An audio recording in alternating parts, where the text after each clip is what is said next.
My name is Sebastian, I'm a dating coach for men. A lot of my subscribers are still struggling with, they are scratching their heads as to how to do this. Well, it is of course flirting and how to make interactions with girls more playful. Let's jump right ahead into these 4 little cheeky tips on flirting that you can use right now in your next approach that are gonna make it a lot more playful and flirtatious.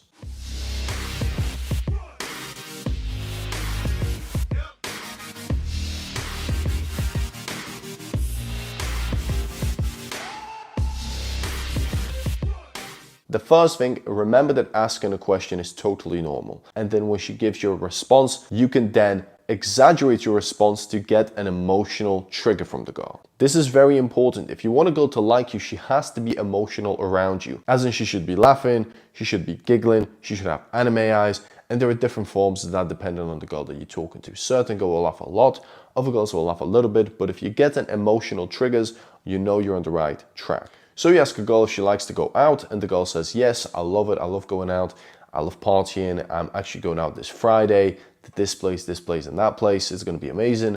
And now you say, oh, I wasn't expecting that because you look like a little bit of a bookworm. But I can see that there's a little bit of a troublemaker behind those innocent eyes. I gotta keep you away from me. All of these are emotional triggers. Now, the way that you say this is very important. You must have playful tonality, you must be a little bit more animated, but you must make sure that you're not being goofy. If you're saying this in some goofy way, you're just going to be seen as a little bit of a kid, a little bit of an idiot, and that's not the way that you want to come across when you're first meeting a woman. So say it slowly, make sure to get good eye contact, make sure to smile, and make sure to keep your tonality strong and level. The second thing that you can do is to use playful disqualification. Again, you can ask a girl a question, for example, what's your favorite, cats or dogs? And now, depending on her answer, no matter whether it's cats or dogs, you can use a playful disqualifier. An example of this would be to say, we were up here, but after you said that, we're down here. You're gonna meet my dog and we're gonna change your mind on this. Another thing, maybe she's a university student and she says that she studies a particular topic. And again, you can use playful disqualification. For example, oh no, psychology, you're mental, finance. So all you do is talk numbers. Do you ever have any fun? Biology. So you cut things open and you enjoy it. Great.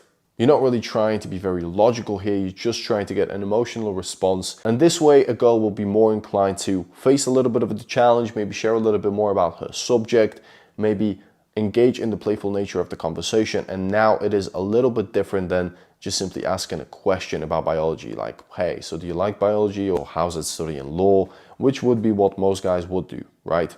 Using this will create a little pattern interrupt of asking a question after question after question, or having a very boring platonic conversation. Another thing that you can do is to build anticipation and then respond with a playful observation. I'll give you an example. You know, when I first met you, I never would have thought that you would be this much of a freak. Now see how these little pauses before the actual playful observation are creating anticipation and are going to get you a little bit more attention, and that way you are being more playful again. Now, before I share the final tip with you, I just want to say thank you for staying with this video for this long. I know it's a very long one. If you do enjoy this video, then hit the subscribe, hit the bell notification so you don't miss a thing. Leave a little like for me as well. That'll be a massive help and I'd really appreciate it. Anyway, enough of that, let's get back into this final tip. Now, the final thing is to start using the word we. You see, a lot of guys are using the word I and you, whether that's on an approach or whether that's on a date, and they never start to use the word we, which kind of breaks away that strange to stranger dynamic and develops a little bit of closeness. I've already done this a few times, if you notice, in the tips that I was using before. For example, a playful disqualification, I used to say, we were up here, but now we're down here. I thought we would get along, but then you said this. Both of those examples are using the word we to show a little bit of closeness. And that again is breaking that stranger to stranger dynamic, which you want to do on the initial approach, and you want to get away from that when you're on a first date. Thank you for checking out this video and staying with it for this long.